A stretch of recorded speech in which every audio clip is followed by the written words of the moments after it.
จะเหนื่อยจะท้อลูกชายของพ่อก็พอยิ้มได้เหงื่อที่เสียไปแลกกับรายได้จากการขายแรงหนีไกลบ้านมาเข้าเมืองทุกคราหน้าแลงลูกน้องนั้นคือตำแหน่งที่เจ้านายเรียกลูกชายพ่อเงินก้อนน้อยที่ลูกทยอยส่งถึงทางบ้านคงซ่อมแซมฝันที่พ่อแม่นั้นอดใจเฝ้ารอบ้านเสาไม้อยู่ข้างมุงหญ้าหลังเก่าโมซอน้องสาวอยากเข้าเรียนต่อเชื่อเกิดพ่อลูกพ่อรับไว้ยังจำฝังใจเสื้อที่พ่อใส่ทำนาไม่เคยเจอผงซักผ้าเครื่องแบบมีราเปื้อนไหลส่งยิ้มให้ลู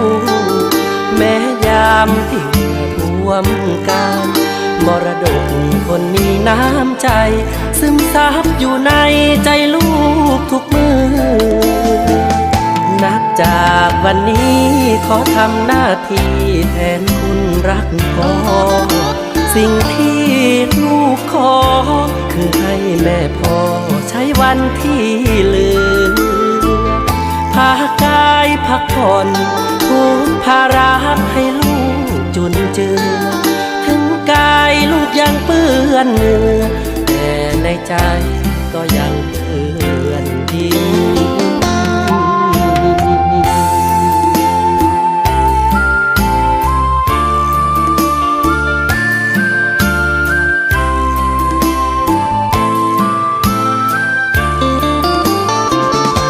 ยังจำฝังใจเสื้อที่พ่อใส่ทำนาไม่เคยเจอผงซักผ้า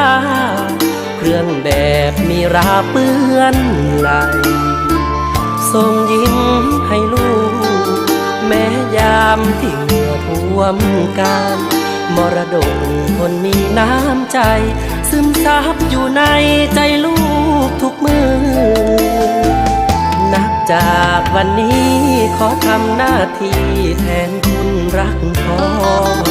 สิ่งที่ลูกขอคือให้แม่พ่อใช้วันที่เหลือพากายพักผ่อนทุกภาระให้ลูกจุนเจือถึงกายลูกยังเปื้อนเหงื่อแต่ในใจก็ยัง